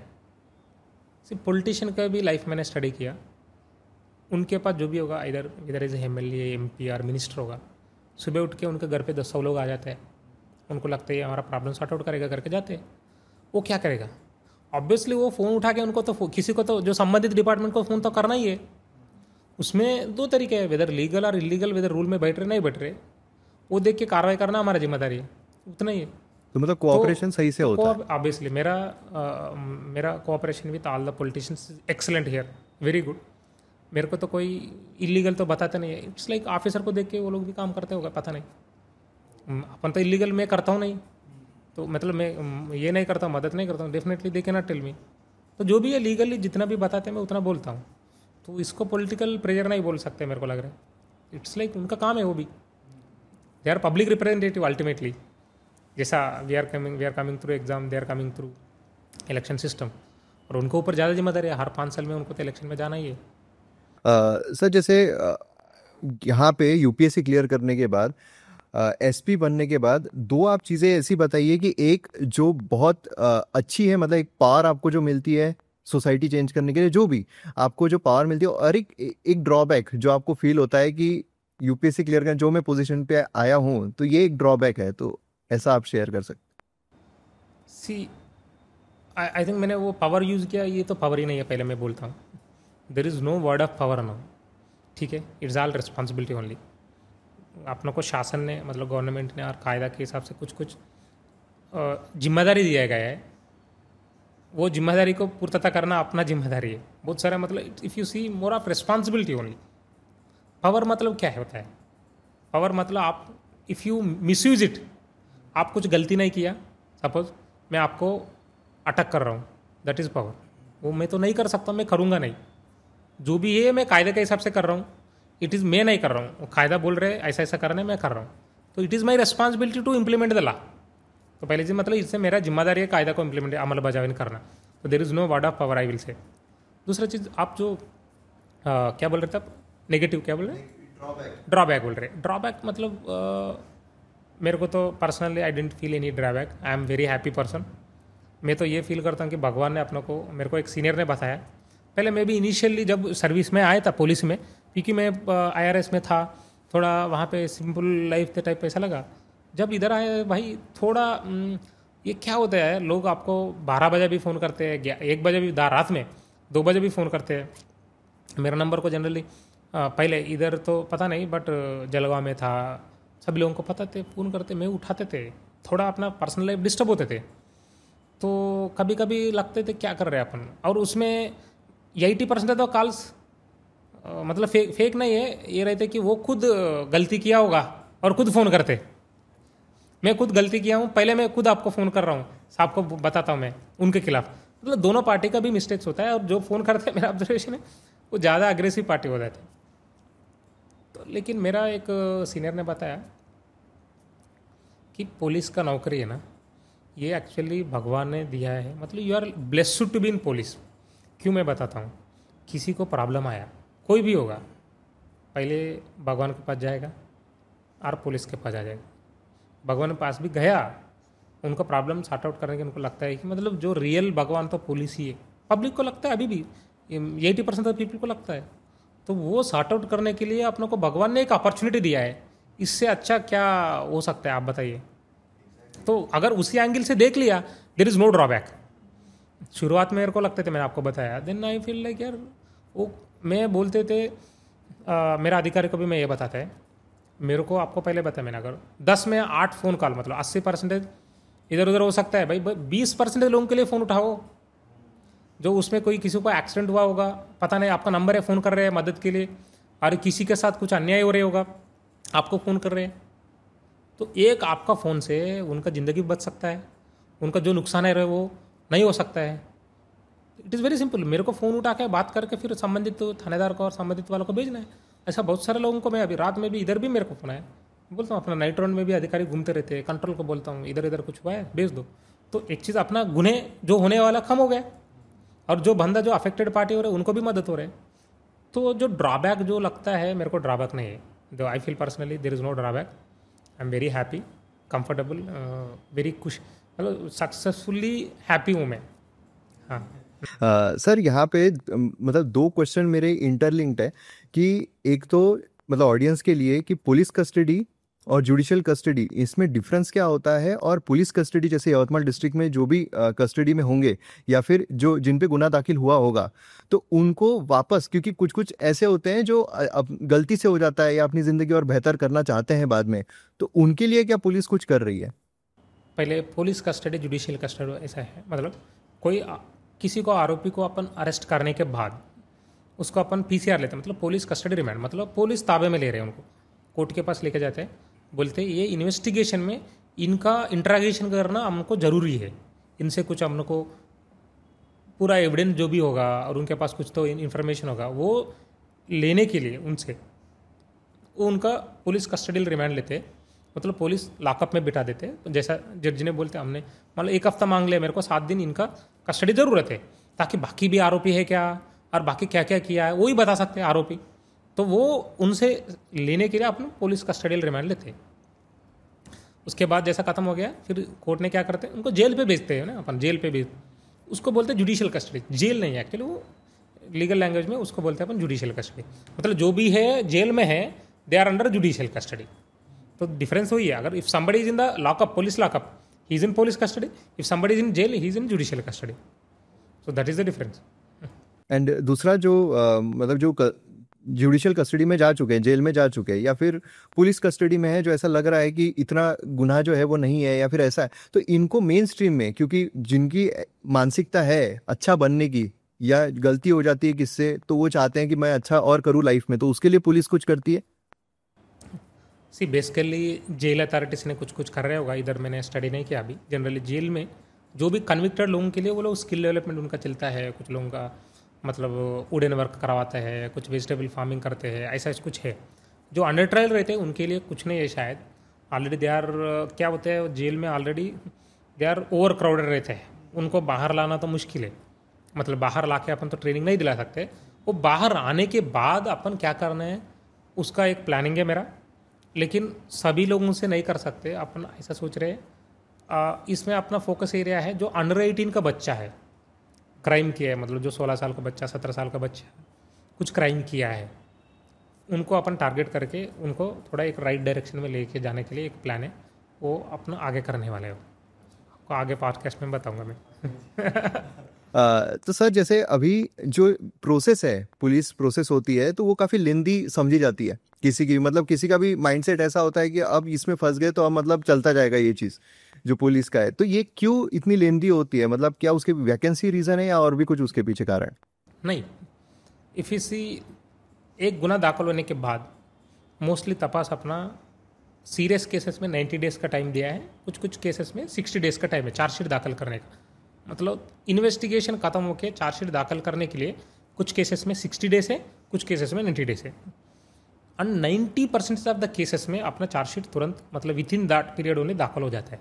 तो पुलिस जैसा चार्जशीट दाखिल किया कोर्ट में, देन अपना काम खत्म हो गया। It is now in the judiciary jurisdiction only. तो उनका जिम्मेदारी है कि इसको फास्ट ट्रायल चला के फिर ख़त्म करना। तो ज़्यादा से ज़्यादा केसेस उधर पेंडिंग रहते हैं। अपने पास जो भी पेंडिंग रहता है इन्वेस्टिगेशन में, इधर आरोपी नहीं मिला होगा और कुछ हाई कोर्ट का रीजन से कभी कभी पेंडिंग रहते हैं, कुछ अक्यूज्ड पार्टी ने गया इसको चार्जशीट दाखिल मतलब till the final decision something like that, ऐसा 2-3 क्राइटेरिया रहते हैं। उसके अलावा पुलिस में ज़्यादा पेंडेंसी नहीं रखते। और अभी अपने को पता है महाराष्ट्र माननीय मुख्यमंत्री साहब का, देवेंद्र फडणवीस साहब ने 100 डेज का भी प्लान चल रहा है, उसमें जितना भी पेंडेंसी थे सब अपन निकाल दिया। मतलब 90% of the pendency has been removed. इधर पुलिस स्टेशन में अभी कभी गया होगा, आप गया कभी? नहीं गया। तो कभी पुलिस स्टेशन में गए तो आपको बहुत सारा व्हीकल्स दिखते थे, एक्सीडेंट हो गए करके लेके आके रखते हैं, अगर कोई आरोपी की गाड़ी लेके रखते, ये पूरा अपन निकाल दिया, केसेस भी निकाल दिया। बहुत सारा अपन छोटा मोटा कारण से पेंडिंग का वजह से जो है वो निकाल दिया। अभी अपना लेवल में जो पेंडिंग है, कुछ हाई कोर्ट का कारण से पेंडिंग होगा, आरोपी नहीं मिलाया करके पेंडिंग होगा, कभी कभी लैब रिपोर्ट नहीं आया, जो सीए बोलते हैं अपन, मतलब एफएसएल रिपोर्ट नहीं आया, ऐसा कुछ 3-4 क्राइटेरिया उसी की वजह से जो पेंडिंग है। और करंट केसेस है, हाँ, जो जुडिशियल के पास जो ट्रायल के लिए पेंडिंग है उनके पास वो पेंडेंसी निकालना उनका भी काम चालू है, वो उनका प्रोसेस चलते रहते हैं। वो लंबी प्रोसीजर, ट्रायल इटसेल्फ इज लंबी प्रोसीजर। ट्रायल में क्या चलता है, पहले सभी विटनेस को बुलाना, उनको स्टेटमेंट लेना, फिर अगेन मतलब जज को वेरीफाई करना, फिर आरोपी को बुलाना, फिर ये इट्स लंबी प्रोसीजर। कभी कभी डिफेंस लॉयर भी उसको फ़ायदा उठाता है, जानबूझ के डिले करवा दो अगर कुछ, ताकि विटनेस भी मतलब चेंज हो जाओ, फितूर हो जाओ, मतलब हॉस्टाइल हो जाओ, उनका स्ट्रैटेजी रहता है। कोर्ट का प्रोसीजर है ना, मतलब वो अलग ही सेटअप रहते हैं लॉयर्स का। Defence lawyer will try to take advantage of, मतलब उनका जो आरोपी का बाजू से जाता है डिफेंस लॉयर, उनको बचाने के लिए ऑब्वियसली जितना डिले होगा उतना फ़ायदा आरोपी को मिलेगा, वो रहता है। सर जैसे अभी मैं भी यूपीसी एस्पिरेंट जो है उनको पढ़ाता भी हूँ, जो कोर्सेस है वो चलते हैं, तो उसमें काफ़ी मतलब जैसे हम सीधा सीधा बोलते हैं कि इसमें परसेंटेज काफ़ी कम है क्लियर होने के, मतलब ऑलमोस्ट ऐसा भी हम बोल सकते हैं कि 1% या उससे भी कम है एक एस्पिरेंट का क्लियर होने का। ऐसे सिनारियो में आपने 2015 में आईआरएस में आप गए थे, देन 2016 में आप आईपीएस में आए, तो लगातार 2 बार आपने जो एग्जाम क्लियर की है यूपीएससी, तो किस तरह की स्ट्रेटेजी आपने फॉलो की थी इस चीज़ की? अच्छा, तो इसमें तो सभी टॉपर्स तो ये बताएंगे आपको, स्ट्रैटेजी सिंपल है। मेरा बहुत साल हो गया, लेकिन मैं जितना याद में बताता हूँ। पहले चीज़ मैं तो बताता हूँ भाई, सिलेबस तो सेम है, सभी को पता है। एक तो करंट अफेयर्स तो पढ़ना ही है, मतलब वाट एवर द सिलेबस में जो कंटेंट है उसको आप प्रेजेंट कॉन्टेक्स्ट से रिलेवेंट कर लो। जो पुराना अगर इकोनॉमी रिलेटेड कुछ जीडीपी करके टॉपिक होगा, इन्फ्लेशन करके एक टॉपिक होगा इकोनॉमी में, बट प्रेजेंट सेटअप में जीडीपी का क्या चल रहा है अपने देश में और दुनिया में, और इन्फ्लेशन कैसे चल रहा है, उसका अपना पहले लिंक करना एक चीज़ है। सभी टॉपिक्स को, मतलब ज्योग्राफी होगा, पॉलिटी होगा, हिस्ट्री होगा, जो भी होगा, you link it with the present context. इसके लिए आपको पेपर पढ़ते पढ़ते, जब मैं न्यूज़पेपर पढ़ रहा हूँ, इसका मतलब आप न्यूज़ नहीं पढ़ रहे, इसका मतलब आप उसका बैकग्राउंड का जो अपना टॉपिक है, सब्जेक्ट है, जो कोर अपना, वो टॉपिक भी पढ़ लो, लिंक कर दो, आपको याद रहेगा और आपको समझ में आ जाएगा लिंक कैसा करना, एक चीज़। दूसरा मिस्टेक मैंने देखा, बहुत सारे एस्पिरेंट्स है ना, बहुत सारे बुक्स पढ़ते हैं। एक बुक, एक सब्जेक्ट के लिए एक ही बुक है। आप मार्केट में गए, पॉलिटी के लिए तो 4-5 बुक होगा, ज्योग्राफी के लिए तो 10 बुक होगा, हिस्ट्री के लिए तो 10-15 बुक हो। पहले सिलेक्शन करने के पहले मैं बोलता हूँ, किसी के ऊपर भरोसा रखो। कोचिंग इंस्टीट्यूट ने जो बताया, भाई पॉलिटी के लिए आप डीडी बस पढ़ो, मान लो बोला है, और लक्ष्मीकांत पढ़ो, एक ही सिलेक्शन करना है। तो आपको कोचिंग इंस्टीट्यूट ने बताया आर करके स्लैश करके बताया, आप सब लोग खरीद लिया ना, देन यू आर डन। एक ही बुक खरीद लो एक सब्जेक्ट का, उसको 10 बार पढ़ लो, 20 बार पढ़ लो, इसका स्ट्रैटेजी वर्कआउट हो जाता है। अपनों को माइंड मैप्स आना चाहिए। जब मैं एग्जाम में बैठ के लिख रहा हूँ, यस वो बुक में अराउंड होगा 15-20 पेज में नंबर होगा, ये टॉपिक है, ताकि वो आपको दिमाग में वो बुक घूमना चाहिए, रिवीजन होना चाहिए। वो कब होगा, सेम बुक को आप बार बार पढ़ रहे, तब अपना को वो रिवाइंड हो जाता है अपना दिमाग में। यूपीएससी को कौन चाहिए, ऐसा लोग चाहिए जो डायनेमिक है भाई, जो तुम्हारा आपका अपना आजू बाजू में क्या चल रहा है, अपना आजू बाजू में मतलब यवतमाल नहीं बोल, पूरा दुनिया में और पूरा भारत में, अपना whether you are aware of the things happening around you, और आप उससे कैसा रिलेट कर रहे हैं, आप उसका कैसा एनालिसिस कर रहे हैं, ये एंगल में यूपीएससी सोचता है। उनको चाहिए थोड़ा डायनेमिक लोग चाहिए, जो प्रॉब्लम सॉल्व कर सकता है सोसाइटी का, और प्रॉब्लम फेस करके उसको सोल्यूशन दे सकते हैं, वो लोग चाहिए। उसके लिए जो भी बुक्स है दे आर एक रेफरेंस है। तो जो भी सोसाइटी में चल रहे हैं बुक्स और इसका रिलेशन करके आप आगे बढ़ना चाहिए। जैसे आपने कहा तो मुझे ब्रूसली का कोड भी याद आया कि जैसे एक पंच जो होता है उसकी अगर 1000 बार प्रैक्टिस करूँ तो वो ज़्यादा इफेक्टिव रहेगा रेदर देन 1000 किक की प्रैक्टिस एक एक बार की जाए। एग्जैक्टली। तो ये मैंने भी बताया, अपना बच्चों को बता रहे थे जो सेल्फ डिफेंस स्किल में मैंने बताया, आप लोगों को किसी को लगता होगा ना 2 दिन में क्या सीखेगा कराटे। मैंने बोला 2 दिन में तो वो लोग अपना डेमो भी रखते थे। आप पिछला डेमो आपको एक वीडियो भेजता हूँ और आप नेक्स्ट टाइम आते देख, इतना सुंदर सा डेमो जो सेकंड डे का एंडिंग में मैंने बताया। किसी को लग रहा है ये भी डाउट है 2 दिन में क्या कराटे तो 7-8 साल सीखते लोग, 14 साल से, ऐसा कुछ नहीं है। मैंने यही बताया, ब्रूस ली का एग्जाम्पल बताया। ब्रूस ली ने यही बताया, इतना ट्रेनिंग करने के बाद क्या बताया उन्होंने, जिसने मेरे को जिससे डर रहे, जिसने एक ही पंच 1000 बार सीख लिया उससे मेरे को डर रहे, जिसने 1000 पंच एक बार प्रैक्टिस है उससे मेरे को डर नहीं। मतलब आप जो 4 पंच जो सीख रहे हैं ना, आप इधर सीख लिया, आप जाके घर में प्रैक्टिस करना है, वही अपना काम है। आप डेली प्रैक्टिस करो सुबह शाम पे। और यूपीएससी का भी आप बोल रहे थे, मैंने जो भी कॉम्पिटिटिव एग्जाम होगा, नॉट जस्ट यूपीएससी, मैं बोलता हूँ भाई क्लासरूम में मान लो आपका एक क्लासरूम में कितना लोग होगा, 100-200 लोग होगा। अरे एक कोचिंग इंस्टीट्यूट में तो मैं दिल्ली में या कोई भी पुणे में जो बड़े बड़े इंस्टीट्यूशन से 1000 लोग तो रहते हैं, पर उनका इंस्टीट्यूशन से कितना लोगों का सिलेक्शन हो रहा होगा 10, 20, 30, इतना ही है। जो भी इधर एमपीएससी होगा यूपीएससी होगा, आप तो 1000 लोगों को तो सेम कोचिंग दे रहे हैं ना, पढ़ाने वाला तो टीचर तो सेम है, 1000 लोगों को तो सेम टीचर ही पढ़ा रहे हैं, बट सिलेक्शन तो 10-20 लोगों के क्यों हो रहे हैं? क्योंकि वो भाई क्लासरूम का नहीं है। आप घर में जाके आप क्या पढ़ाई कर रहे हैं दोबारा, वो बहुत इंपॉर्टेंट है। जो टीचर ने पढ़ाया उसको आप रिवीजन किया कि नहीं, उसको नोट्स बना के रखे कहीं, बार बार रिवीजन किया कि नहीं, वो बहुत इंपॉर्टेंट है। वो कुछ तो अलग से कुछ नहीं कर रहे, ज़्यादा से ज़्यादा। आपने को क्या लगता है टीचर ने पढ़ाया हो गया मेरा, वैसा नहीं, उसको आप बार बार रिवीजन कर रहे हैं क्या, और जाके वही टॉपिक को दोबारा पढ़ रहे क्या टेक्स्ट बुक से और नोटबुक से, वो बहुत इंपॉर्टेंट है। It applies to all the competitive exams and it applies to be frank, it is a life principle only. Bruce Lee भी वही बताया ना, ब्रूस ली ने ही excelled in his training no, karate में उनसे एक्सेलेंट तो कोई नहीं है मेरे को लगता है। उतना एक्सेल करने के बाद उन्होंने क्या बताया, एक पंच को आप 1000 बार प्रैक्टिस करो, आप मतलब भागो मत, 1000 पंच मेरे ये पंच सीखूंगा, ये सीखूंगा, ये हज़ारों पंच सीखो मत। वो बोल रहे एक ही पंच आप 1000 बार प्रैक्टिस करो। मतलब ब्रूस ली इतना ट्रेनिंग करने के बाद बताया, इसका it's a life principal, it applies everywhere. आप जो भी कर रहे हैं उसमें एक्सेल करो, इसका मतलब वेदर इट इज़ प्रिपरेशन और लाइफ होगा, आप करियर होगा, मेरे को ये फील्ड में जाना है, नहीं इधर मैं आधा दिन में कुछ दिन इसमें किया हूँ, कुछ दिन इसमें किया, नहीं, आप एक सिलेक्शन करो, उसमें एक्सेल करो, that is the principle of life. Sir finally Yavatmal district के जो लोग हैं, सिविलियंस हैं, उनको आप मराठी में क्या मैसेज देना चाहते हो? अच्छा, थँक्यू। नाही, मी सर्व आपल्या यवतमाळच्या नागरिकांना सांगतो की म्हणजे आपण पोलिसने ऑपरेशनच्या दरम्यान आपण चांगला कार्यक्रम इनिशिएशन घेतलेले आहे, सर्वांच्या मला खूप मदत मिळालेली आहे। पण लोकांना माझं सांगणं असं आहे की तुम्हाला काय अडचण आल्या तुम्ही पहिले पोलीस स्टेशनला पोहोचला पाहिजे, पोलीस स्टेशन जाऊन तुम्ही ठाणेदाराला भेटला, कधी कॉन्स्टेबल इकडे तिकडे काही सांगता येईल, you have to meet the constable, तुम्ही ठाणेदार साहेबांना भेटून तुमचा जो अडचण आहे तुम्ही कळवला पाहिजे। कधी काय अडचण आपण क्लिअर करू शकत नाही, काही पोलीसच्या हातात आहे, काही दुसऱ्या डिपार्टमेंटच्या असू शकतात, वेगळे असू शकतात, जेवढा मदत होईल आम्ही तो सर्व आपला पोलीस अधिकारी आम्हाला आम्ही हे केलेलं आहे, मोटिवेशन केलेलं आहे आणि त्यांना अवेअरनेस म्हणजे आपला एक सेन्सिटाईज केलेलं आहे, ते प्रॉब्लेम सॉल्व्ह करण्यासाठी ते बसलेलं आहे। आता यवतमाळच्या नागरिकांना मी हे सांगतो, जो सायबर क्राईम म्हणजे OTP विचार करून तुम्हाला सांगतात की हे तुम्हाला हे करणार आहे, आपण ते OTP कोणाला द्यायचं नाही आहे पहिली चीज। दुसरा चीज सांगितलं की आपण चर्चा केले, कोणी तुम्हाला व्हिडिओ कॉल करून सांगतात की तुमच्यावर गुन्हा दाखल होईल, नाहीतर तुम्ही 1 लाख द्यायचे मला 5 लाख, ते केव्हा पोलीस तसं करणार नाही। तुम्हाला अशा कॉल आले तुम्ही पटकन तुमच्या बाजूला पोलीस स्टेशनला सांगा, तिकडे जाऊन तुम्ही सांगा असं सर आम्हाला व्हिडिओ कॉल आलेले आहे, आम्ही कारवाई करतो। कोणी पण जो खरा पोलीस आहे ते करणार नाही। म्हणजे तिसरा आहे आपण जो शासकीय नोकरी मिळण्यासाठी पैसा 10 लाख द्या तुम्हाला, तर रेल्वे जॉब नोकरी देऊन देतो, डिफेन्सला आर्मीला नोकरी, ते केव्हा होणारही नाही आहे।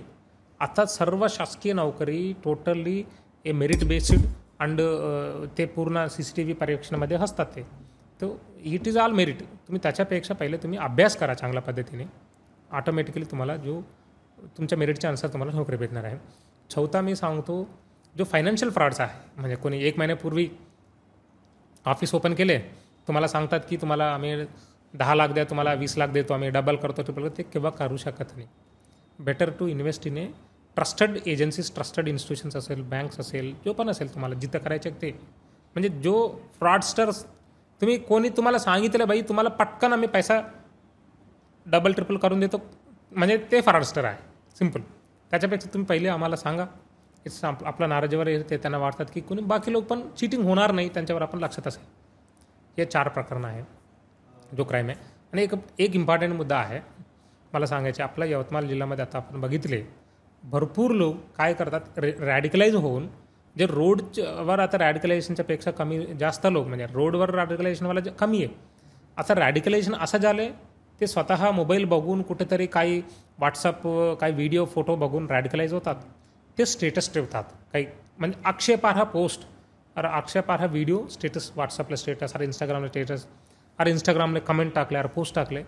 ही आता एक नवीन क्राईम चालू झालीच आहे. तर पूर्ण महाराष्ट्राला पण आहे, आपल्या जिल्ह्याला पण आहे. तो मला जो नवीन जो पिढी आहे जनरली, जो 15 साल 16 साल 18 साल ज्यांच्याकडे मोबाईल आहे, तुम्हाला वाटले भाई काही तुम्ही इमोशनली स्टेटस ठेवले, तुमच्यावर गुन्हा दाखल होईल. त्याच्यामध्ये काय आक्षेपार्ह. आता आपण बघितले कोणी डॉक्टर बाबासाहेब आंबेडकरच्या बद्दल आक्षेपार्ह पोस्ट टाकले, दुसरा समाजवाला, आर शिवाजी महाराजच्या बद्दल आक्षेपार्ह पोस्ट टाकले, अरे काही दुसऱ्या समाजाच्या बद्दल टाकले, अरे काही कमेंट केले. फिर त्यांना माहिती नाही आहे किती स्ट्रिक्ट कायदा, ते करतात आणि समोरच्या पार्टी येतात, फिर गुन्हा दाखल करतात, त्यांना अटक करतो. एक अननेसेसरली जो नॉर्मल बंदा जो अभ्यास करतात, तो शिक्षण करत होता, त्यांच्यावर गुन्हा दाखल झाले. त्यामुळे जो रॅडिकलायझेशन स्वतः इंस्टाग्राम बघून व्हॉट्सअपला काही ते फोटो व्हिडिओ कुठल्याचे आहे आपल्याला माहिती नाही, काही केव्हाचे आहे पण माहिती नाही. अगर 5 वर्षाच्या पूर्वीच्या गुन्हे एक व्हिडिओ आता पण व्हायरल होऊ शकतात. आता आपण नागपूर तेव्हा बघितले कोणीतरी ते बांगलादेशला बसून काही लोक फोटो तिकडून बनवून पोस्ट बनवून इथं व्हायरल करतात. हे लोकांना वाटतात आपलं इथे झाले. म्हणजे असा आता जो ऑनलाईन जो क्राईम आहे, सोशल मीडियावर जो पोस्ट आणि व्हिडिओ फिरतात, आणि आता तुम्हाला हे पण माहिती आहे डीप फेक व्हिडिओज पण चालू आहे. तो whether that photo or that video is genuine or not कोणाला माहिती नाही, ठीक आहे. आणि त्याच्यावर तुम्ही रिॲक्शन केले, काही तुम्हाला वाटलं की इमोशनल होऊन काही कमेंट टाकल्यावर, पोस्ट टाकल्यावर, स्टेटस ठेवले, त्याच्यामुळे तुमच्यावर गुन्हा दाखल होईल. तो कशामुळे व्हायचे. तुम्हाला काय आक्षेप, मी सर्वांना सांगतो, तुमच्याकडे काही बाई आक्षेपार्ह दिसले, जिम्मेदारी आहे, तुम्ही क्लिअर आहे, संबंधित पोलीस स्टेशनला जा, तुम्ही सांगा सर असं आमच्याकडे आले, ते व्हेरीफाय करतात ना. आमच्याकडे आहे, यांच्यावर आहे, आमच्याकडे सायबर पोलीस स्टेशन आहे, आमच्याकडे पोलीस बिंगे पोलीस आम्हाला शासनाने काही काही दिलेले आहे, जो टेक्नॉलॉजी दिलेली आहे, ते वापर करून आम्ही चर्चा करू शकतो. आम्ही बाहेर इथे कुठून आले आम्हाला पण थोडं माहिती असतात. त्यामुळे सर्व नागरिकांना माझ्या विनंती, अशा कोणी पण तुम्ही इमोशनलाइज होऊन हे काही status, comments, photos, videos viral करू नका, ज्याच्यामुळे तुमच्यावर गुन्हा दाखल होण्याच्या शक्यता जास्त असतात. आणि दे आर नॉट क्रिमिनल्स, मी तेही सांगतो. तो दॅट इज माय विनंती सर्वांना आहे. आणि एक मुद्दा आहे, मी आपण आतापर्यंत पण चर्चा केली की जो मुला-मुलीचे प्रकरणं आहे, पडून गेले आणि त्याच्यानंतर आम्ही पकडून आले, परत त्यांच्यावर गुन्हा दाखल झाले, हे गरज नाही. म्हणजे my sincere request to all the girls, तुम्ही पहिले कोणी पण असेल, गर्ल असेल, बॉय असेल, आपण माझ्या सर्व एनर्जी शिक्षणावर फोकस करायचे. आता आपण बघितले तरी तुम्हाला माहिती आहे आपल्या जिल्ह्यातून 4 UPSC सिलेक्शन झालेलं आहे. त्याच्यामध्ये एक मुली आहे, मुस्लिम मुली, 142 रँक आहे, आदिबा म्हणून. तिच्या वडील ऑटो चालवतात होता, आता पण ऑटो चालवतात. म्हणजे यू हॅव टू, तुम्ही जो सिलेक्शन झालं त्यांच्याकडून तुम्ही इन्स्पायर झाला पाहिजे. एक तो मुलं आहे ते देशमुख, त्यांचे वडील 2016ला वारले. तो स्वतः म्हणजे कुठे पण नाही गेले, पुणे नागपूर पण नाही गेले. तो इथे बसून, घरी बसून, तो ऑनलाईनमधून शिकून तो त्यांचं सिलेक्शन झालेलं आहे. म्हणजे किती मोटिवेटिंग फॅक्टर आहे. मी म्हटलं बाई ग्रेट आहे. म्हणजे अशा लोक बघा तुम्ही, तुमच्या लोकांना तुमचा जो इन्स्पिरेशन आहे कोण आहे तुम्ही ते डिसाईड केला पाहिजे. माझ्या आजूबाजूला बसून एक तर देशमुख इथे यवतमाळला बसून तो क्लिअर केले. आदिबा म्हणजे डिस्पाईट हर हार्डशिप्स ती म्हणजे एक चांगला रँक आणले. आपलं सर्व मुली असेल मुलं असेल म्हणजे तुम्ही तुमचा फोकस शिक्षणावर असला पाहिजे. नॉट दिस ऑल प्रेम ग्रीम घरून फिर पडून गेले फिर परत आणले, आई वडील पण पूर्ण टेन्शनवर गेले. काही लोक सांगतात आम्ही सुसाईड करतो, आई वडील म्हणजे ते किती बदनाम झाले. हे करायची गरज नाही. जेव्हा तुमच्या वेळेला आले तेव्हा तुम्ही जो आहे हिशोब म्हणजे जो जो एज आहे ना म्हणजे 15-16 पासून ते 25पर्यंत it's a little tricky age. आपल्याला वाटतात की अशा करायचे आहे, जो तुम्हाला वाटतात की केले तरी चांगलं होईल ते म्हणजे चुकी होण्याची शक्यता आहे. तुम्ही त्या एजवर तुमचा एकही फोकस आहे शिक्षण करणं, नोकरीसाठी प्रयत्न करणं. हे दोघं फोकस वगळून कोणत्या पण फोकस असला नाही पाहिजे. सर्व इधर बॉयज असेल गर्ल्स असेल. याच्या व्यतिरिक्त कोणी तुम्हाला काही मोटिवेट केले म्हणजे ते तुम्हाला वाईट करण्यासाठी त्यांचे प्रयत्न चालू आहे. तुम्ही तुमच्या आईवडिलांना सांगायचे, पेरेंट्सला टीचर्सला सांगायचे तर आमच्याकडे आम्ही मार्गदर्शन करतो. तुम्हाला वाटले मी मुलं असेल मुली असेल तुम्हाला वाटले बाबा अशा मी करू शकतो का, अशा केले तरी आम्हाला काही या आम्ही मार्गदर्शन करतो. We are ready. We are मतलब मी सांगितलं पहिलं आपल्याला प्रोॲक्टिव्ह पोलिसिंग आहे. माझा जो आहे डोक्यावर आहे बाई रिॲक्टिव्ह गुन्हे झाले पोलीस गेले फिर पकडून आले तसं नाही आहे. आपल्याला पाहिजे प्रोॲक्टिव्ह पोलिसिंग. घडायच्या पूर्वी आपण केलाही नाही पाहिजे, क्राईम झालाही नाही पाहिजे साठी आपण काय करायचे आहे त्यासाठी पण आम आहे म्हणजे प्रिव्हेंटिव्ह पोलिसिंग. कोणाला वाटले काय करायचे आहे म्हणजे तुम्ही अगर संकटमध्ये आहे, डाऊट्स आहे, डायलेमा आहे, तुम्ही आमच्याकडे या ना, पोलीस स्टेशनला जा. नाही तिथून पण तुम्हाला मार्गदर्शन नाही भेटलं आमच्याकडे या. इथे माझ्या SP ऑफिसला पण टीम्स आहे, NGOज पण आहे. आम्ही प्रॉपरली मार्गदर्शन करतो तुम्हाला. So that is my idea. Exactly. Thank you so much sir. म्हणजे तुमच्यामुळे मला अपेक्षा आहे की सगळ्यांना खूप मोटिवेशन मिळालं असेल आणि जे काही तुम्ही सांगितलं एक अवेयरनेस पॉइंट ऑफ व्यू नहीं, तो वो भी जो ऑडियंस है उनको बहुत अच्छे से अवेयरनेस जो है वो भी स्प्रेड हुई होगी, क्योंकि अवेयरनेस बहुत इंपॉर्टेंट है. और जिस तरीके से आपने जो ऑपरेशन चलाया है, जिस तरीके से आप इनिशिएटिव्स ले रहे हो, मुझे ये कॉन्फिडेंस है कि ये इनिशिएटिव्स पब्लिक और पुलिस रिलेशन में भी बहुत अच्छा काम करेंगे और ऑब्वियसली कर ही रहे हैं. और आगे भी जो आपने आपके प्लान्स बताए हैं कि जिस तरीके से आप और आगे प्लान करने वाले हो, ये भी 100% पूरे होंगे. और उसके बाद मैं उम्मीद करता हूँ कि दोबारा आप पॉडकास्ट के लिए टाइम ज़रूर देंगे आपका. तो अभी जो आपने टाइम दिया उसके लिए बहुत बहुत धन्यवाद. Thank you so much.